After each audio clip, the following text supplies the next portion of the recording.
Donc, bonjour mes frères et sœurs. En ce lundi matin, nous allons entamer un peu du dernier chapitre. On va terminer le chapitre 4 et on va prendre une partie du chapitre 5 parce que je crois que ça va aller ensemble, c'est le même thème. Donc, on avance dans nos partages, dans nos études de ce merveilleux livre de Jacques. Commençons par la prière, si vous voulez bien. Notre Père du ciel, toi qui es le Créateur de toutes choses, toi qui es le Sauveur de tout homme que tu as appelé, que tu as élu, que tu as prédestiné, et tu nous as dit la dernière fois que l'esprit que tu as mis en chacun de nous, qui sommes tes enfants, tu en es jaloux. Nous ne pouvons pas, Seigneur, être partagés. Tu nous as dit 2 fois dans cette épître que nous ne voulons pas être des hommes irrésolus, mais qu'on doit être des gens décidés. Et nous reconnaissons, Seigneur, que cette capacité vient de toi. C'est ce changement que tu as fait en nous qui nous donne la capacité d'être résolus, de continuer, de persévérer. Peu importe ce que le monde dit, peu importe ce que la chair veut, peu importe ce que le diable veut, dans ta grâce, tu nous as donné la capacité de continuer. Donc, nous gagnons rien, mais nous manifestons par notre persévérance ce que tu as fait en nous. Donc, Seigneur, continue à nous instruire dans ce merveilleux livre afin qu'on puisse manifester ta gloire dans nos vies. Amen. Donc, on va, si vous voulez bien, prendre le temps de lire. On va lire à partir du chapitre 4, verset 13.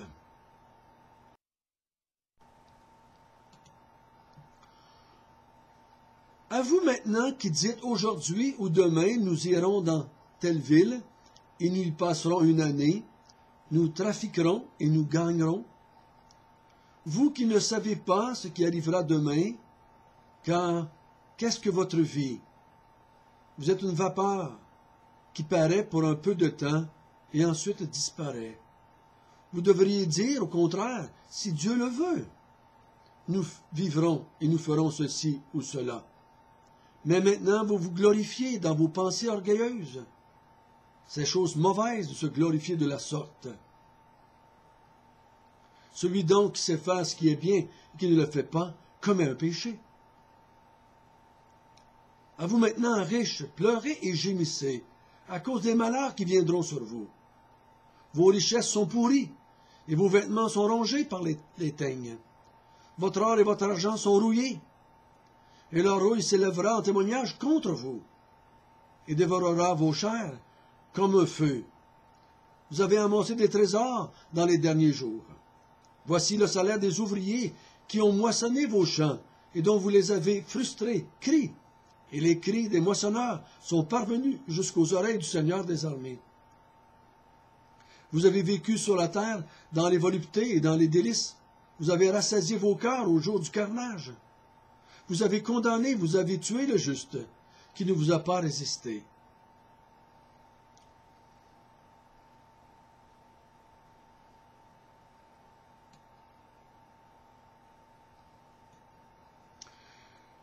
À plusieurs reprises dans le Nouveau Testament et dans les Épîtres, il est mentionné le combat qui est dans la vie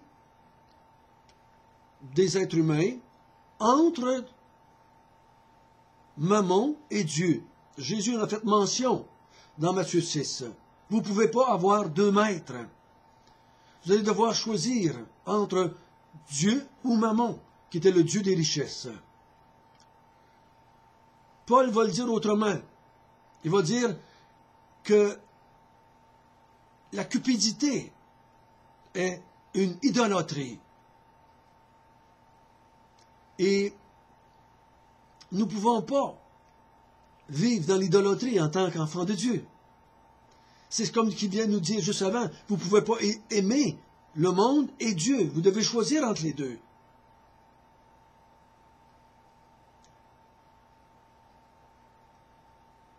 C'est un grand combat. Quand tout va bien, le combat est moins difficile, mais dans ce que ces chrétiens-là avaient vécu, dans les persécutions et qui avaient tout perdu, le cœur se manifeste. Et aujourd'hui, je dirais même, dans l'Église large, la plus grande reproche que j'ai entendue contre l'Église en général, par la société, ce n'est pas les abus sexuels des prêtres ou des pasteurs ou quoi que ce soit. C'est ce désir que l'Église a de s'enrichir. Il n'y a pas tellement longtemps, il y a un de mes beaux-frères qui m'a dit, « Êtes-vous comme les baptistes qui sont dans les États-Unis? Vous êtes là pour l'argent? Dieu bénisse les États-Unis? Êtes-vous ceux qui prêchez la prospérité? Vous êtes là pour l'argent? »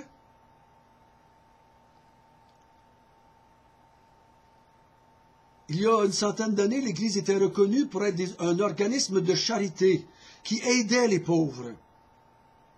Et aujourd'hui, ce qu'on entend le plus, c'est que l'Église, en général, est toujours en train de demander de l'argent. Écoutez un programme en TV, ils sont toujours en train de demander de l'argent. Ils sont rares. Rares. Je ne dis pas qu'il n'y en a jamais, mais ils sont rares. Ceux qui n'en demandent pas. Et ici, je crois que Jacques va parler de cela. Il dit à vous maintenant, qui planifiez faire de l'argent. Vous planifiez aller d'une ville à l'autre et pour barguiner, pour trafiquer, pour essayer de faire de l'argent.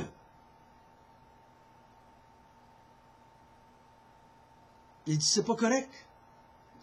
Il dit, pourquoi vous faites ça? Pourquoi est-ce que c'est votre première préoccupation? Vous savez que vous n'allez pas rester longtemps ici-bas. Vous avez une vie très, très légère. Vous êtes comme une vapeur. Et vous allez disparaître après. Le plus important, ce n'est pas d'accumuler.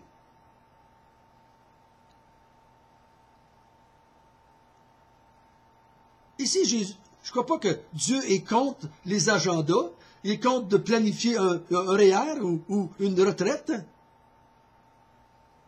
Il est contre le fait qu'on s'y acharne et que ça devient la priorité de notre vie.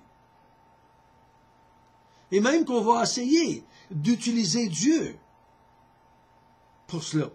On va demander à Dieu de bénir nos efforts de devenir plus riches, de prier pour gagner à la 6,49. On va prier que Dieu nous donne de gagner. Combien de fois j'ai entendu dire, j'ai prié que le Seigneur me fasse gagner, puis si je gagne, je vais y en donner la moitié. Tout un bon bargain, ça. Fais-moi gagner 100 000, je vais t'en donner 50 000. C'est bon? Tu viens de faire 50 000? Il dit, vous ne devrez pas être orgueilleux comme cela et d'organiser votre vie et de vouloir vous y tenir à tout prix et même de vouloir embarquer Dieu dans votre plan. C'est de l'orgueil. Il dit, vous devriez dire plutôt, si Dieu le veut, nous allons faire ces choses-là. Et si Dieu ne le veut pas, nous allons l'accepter. On va s'y soumettre. On va se contenter. On va même bénir, on va même louer Dieu. Si c'est ça qu'il veut. Parce qu'il dit, c'est des pensées orgueilleuses. C'est des choses mauvaises de se glorifier de la sorte. De penser, de contrôler son destin. Et moi je vois un pas plus loin, de vouloir utiliser Dieu pour contrôler son destin. Il dit c'est de l'orgueil, c'est de la vanité, c'est vouloir se glorifier, c'est de se mettre au-dessus de Dieu. C'est mal. C'est mal, il dit. Dieu n'est pas à notre service. Nous sommes ses serviteurs. Et le maître peut choisir si on va vivre avec moins ou si on va vivre avec plus. Je connais des hommes qui ont des millions et qui sont chrétiens et qui vivent pour la gloire de Dieu. Et j'en connais d'autres qui sont des plus pauvres et qui vivent pour la gloire de Dieu. Il y en a qui sont dans la classe moyenne et qui vivent pour la gloire de Dieu. Ce n'est pas ça qui détermine. C'est quand Dieu les donne ou le Dieu les enlève, comment on réagit. Ici, Dieu enlève, et là, on part, puis on dit, ben, je vais leur gagner. Je vais demander à Dieu qui m'aide pour leur gagner. Ou quand Dieu donne, on enligne plutôt le verset 1 du chapitre 5. Il dit à vous maintenant, riches.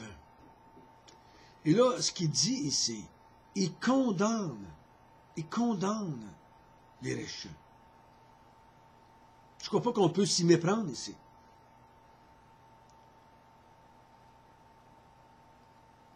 Et Dieu vous a béni, Dieu vous a donné des richesses, Dieu vous a donné de l'abondance, et regardez comment est-ce que vous agissez. Et regardez ce que vous êtes prêts à faire pour en avoir encore plus. Il dit au verset 1, « Pleurez et gémissez à cause des malheurs qui viendront sur vous. » Et je crois ici qu'il parle, encore une fois, dans ce contexte du jugement qui s'en vient. C'est des malheurs qui vous attendent au jugement. Vos richesses sont pourries, vos vêtements sont rongés par les teignes. Et que ça ressemble à Matthieu 6, hein, quand Jésus a dit cela. Il dit, votre or et votre argent sont rouillés, leur rouille s'élèvera en témoignage contre vous. Quand? Au jour du jugement. Il dévorera vos chairs comme un feu. Vous avez amassé des trésors dans les derniers jours. Au lieu d'être généreux, vous avez été égoïste. Il dit même, vous avez volé. Il dit, les salaires des ouvriers qui ont moissonné vos champs et dont vous les avez frustrés, vous n'avez pas donné les salaires que vous devriez donner. Ou vous avez abusé en leur donnant pas assez. Le cri du moissonneur est parvenu jusqu'aux oreilles du Seigneur des armées. Et il va vous punir, il va vous châtier. Il va vous condamner. Il dit au verset 6, vous avez condamné.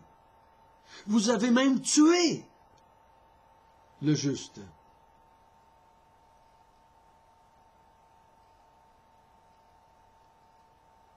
Qui ne vous a pas résisté. Je pense que le juste ici, ça doit être le juste, est-ce que c'est le croyant ou celui qui travaille honnêtement pour vous? On ne peut pas mettre une certitude là, mais la vérité reste la même. Celui qui est riche et que le chrétien reconnaît que ces richesses-là viennent de Dieu, il doit agir comme un enfant de Dieu. Donc, celui qui a reçu des richesses de la part de Dieu, en tant qu'enfant de Dieu, va les gérer différemment que celui qui a des richesses et qui ne reconnaît pas que ça vient de Dieu et qui est prêt à voler, à tuer, à mépriser, à être égoïste, à être mesquin, à être séraphin, comme on dit ici au Québec.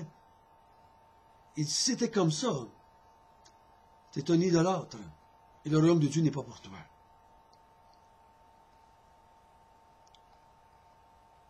Encore une fois, je le répète, Dieu n'est pas pour ou contre la richesse. Les hommes de l'Ancien Testament, qui étaient des grands hommes de Dieu, ont souvent été des hommes les plus riches de leur temps. Job était le plus riche de l'Orient. Salomon, David, Abraham, Isaac, Jacob, c'est tous des gens riches, plein de serviteurs, plein de troupeaux.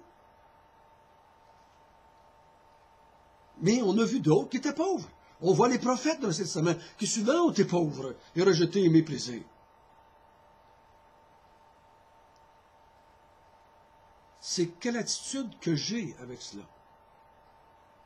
Est-ce que je pense que Dieu est là pour ça?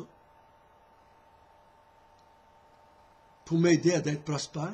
Et je regardais des émissions de télévision il n'y a pas tellement longtemps, et dans des religions complètement païennes, on arrivait auprès des dieux avec de l'encens, avec des prières, demandant la santé et la prospérité. Encore une fois, leur Dieu était là pour ça. Et regardez bien, dans l'ensemble du Nouveau Testament, les faux prophètes, les faux docteurs, les faux chrétiens sont souvent reliés à l'argent. Ils sont venus un peu à la Judas, pensant que le royaume de Dieu était pour leur emmener la prospérité. Combien ont rejeté l'Évangile quand on lit l'histoire de Jésus, parce qu'ils croyaient que Jésus était pour emmener la prospérité à Israël. Et vu qu'il a dit « redonnez à César ce qui appartient à César », ils l'ont rejeté parce que c'est pas ça qu'ils voulaient. Ils voulaient utiliser le Messie pour leur fin. Je ne suis pas en train de dire non plus qu'il faut tout donner ce que nous avons. Il ne faut pas tout donner pour se mettre dans la pauvreté à notre tour. Il faut être sage. Il faut être sage. Il faut être... en même temps qu'on est sage, ça devrait transparaître dans notre vie que le royaume de Dieu est plus important à nos yeux que notre bien-être à nous personnel. Donc, frères et sœurs, il y a une chose qui est claire dans le Nouveau Testament. Dieu n'est pas là pour nous rendre riches. Ça se peut qu'il décide de vous rendre riches. Mais rappelons-nous que nous sommes ses serviteurs. Jacques, serviteur de Dieu. Serviteur de Dieu dans la pauvreté, serviteur de Dieu dans la richesse. Comment je peux utiliser ma richesse pour la gloire de Dieu? Je connais un homme un jour qui était multimillionnaire, était président d'une grande compagnie, était chrétien. Il utilisait ses richesses pour atteindre les gens riches, qu'il invitait dans sa maison, qu'il invitait sur ses bateaux, pour les partager avec eux sa foi. Donc il a utilisé ses richesses pour la gloire de Dieu.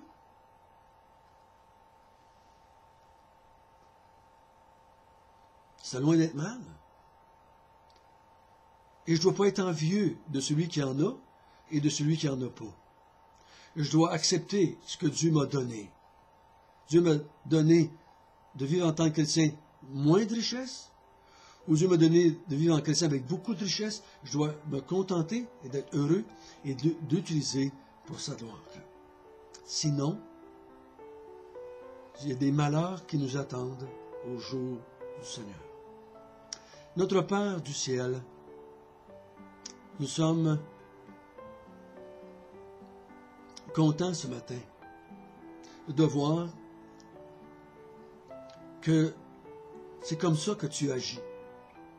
Tu ne peux pas agir autrement parce que tu es Dieu. Et tout ce que nous avons, c'est pour toi. Tout ce que tu nous donnes, c'est pour toi. Tout ce que tu as mis à notre service, c'est pour te servir. Ô Seigneur, donne-nous de nous souvenir dans les moments de pauvreté ou de richesse que tu nous as donné tout cela pour te servir. Et nous sommes des gérants de tout ce que tu nous as donné, autant en temps qu'en richesse, qu'en talent, qu'en intelligence. Nous sommes là pour toi. Et c'est au nom de Jésus que nous te prions. Amen.